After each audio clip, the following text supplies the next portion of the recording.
We've only just begun the second month of the NHL season, so this is a weird time to be marking halfway points. That said, with 7 down and 6 to go, the New York Islanders have tipped the balance on their record-setting 13-game roadie to start the year. And, as has become the norm with this team in the past few years, the Isles are doing just fine thanks very much under circumstances that might crush squads with weaker spines. New York is spending the first month and a half in hotels. It's the longest road trip to start the year for any team in league history, so the finishing touches can be put on UBS Arena. On November 20, what felt like a decades-long subplot, the Islanders' search for a permanent home, will finally come to a permanent resolution when the Long Islanders open their new digs against their old rivals. The New York Rangers host the Calgary Flames. Actually, the Isles' first ever home contest was against their expansion cousins, the Atlanta Flames, so there is some completely counter-intuitive symmetry here. On Saturday, New York picked up a point in a 3-2 shootout loss to the Nashville Predators. After getting knocked around in their first 2 games of the year by a pair of clubs, the Florida Panthers and Carolina Hurricanes, who have been fire all season, the Islanders have now pocketed at least a point in 5 consecutive contests. Given they've been the visitor every single time out, New York's 3-2 record is more than respectable. If it can maintain that pace through the final half-dozen road games ahead, it's fair to believe New York can climb the ranks in the competitive Metropolitan Division when it plays basically 60% of its final 69 games at home with the last change.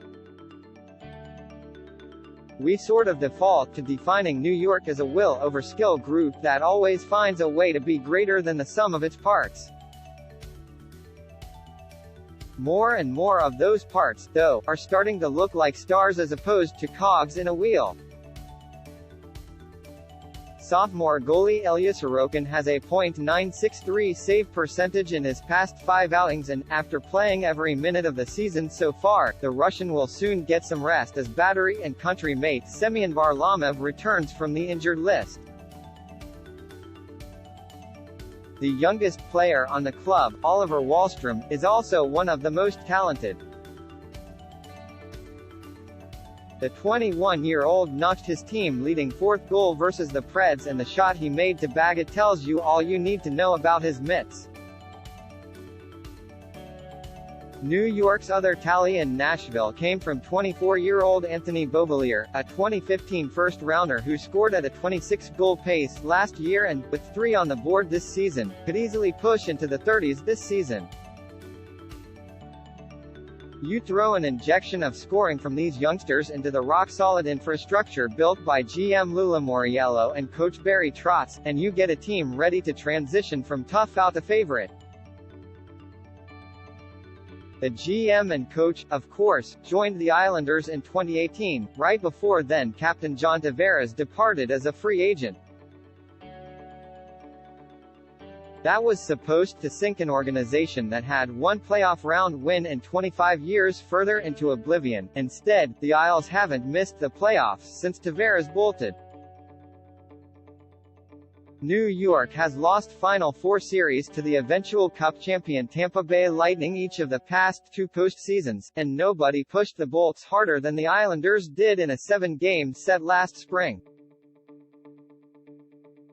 Combine the on-ice results with the clout Trotz and Lamoriello have and you might conclude the Isles, like the 2000 Senators and 2010's Sharks before them, have assumed the mantle of a team you respect and give the benefit of the doubt the most despite not having a championship in its recent past. It's a backhanded compliment, of course, but given the upward trajectory of the organization, it's a label the Islanders are perfectly capable of shedding.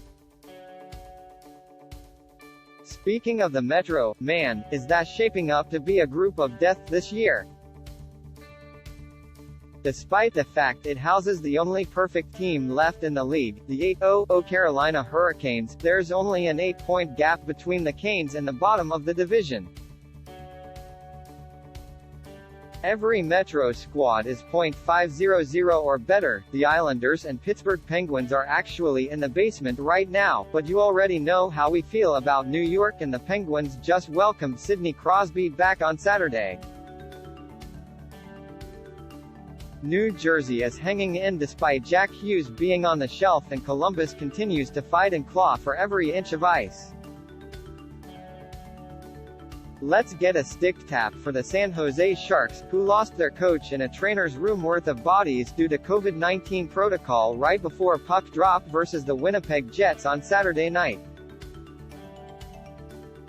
Despite that, with Manitoba boy James Reimer shining in net, the plucky Sharks left town with a 2-1 overtime victory after Timo Meier bagged a brace. Passing the something with Flash in its nickname is never easy, but Ryan Getzlaff is officially Orange County's new Mr.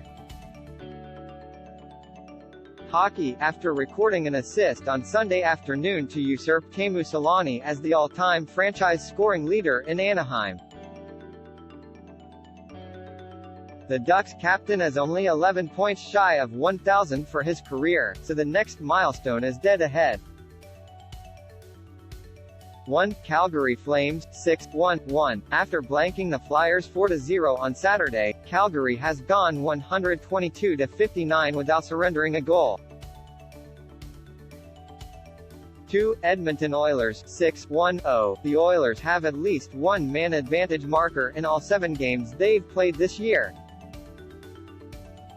Both goals in Saturday's 2-1 win over Vancouver were power play markers. 3. Winnipeg Jets, 4-2. What a start to the year for Kyle Connor, who scored the only Jets goal in Saturday's 2-1 loss to the San Jose Sharks.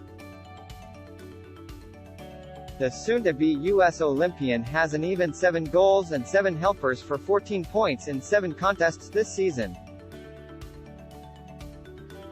4. Toronto Maple Leafs, 4-1. The fact Morgan Reilly agreed to an 8-year extension at an annual hit way below market value cap-wise had to be one of the best Friday news drops in Leafs history. 5. Ottawa Senators, 3-4-0. Friday's 38-save performance from Philip Gustafsson during a 4-1 victory in Dallas was just what the doctor ordered for this club. 6. Vancouver Canucks, 3-5-1. 3 contests into a 7-game homestand, the Canucks are still in search of a domestic W. 7. Montreal Canadiens, 2-8-0. I mean, the 2022 NHL Draft is in Montreal. It's https://www. sportsnet.ca/junior/long-form/shane-right-to-the-NHL-draft-board/#shame for Shane time, right? Right, after a middling start by their standards, the Tampa Bay Lightning have won their past 2 games by a combined score of 10-2. They host goal-scoring king Alex Ovechkin and the Washington Capitals in a tasty matchup Monday night. With Crosby back, the Penguins will be looking to snap a 3-game home losing streak when they host their Keystone State rivals, the Philadelphia Flyers, on Thursday.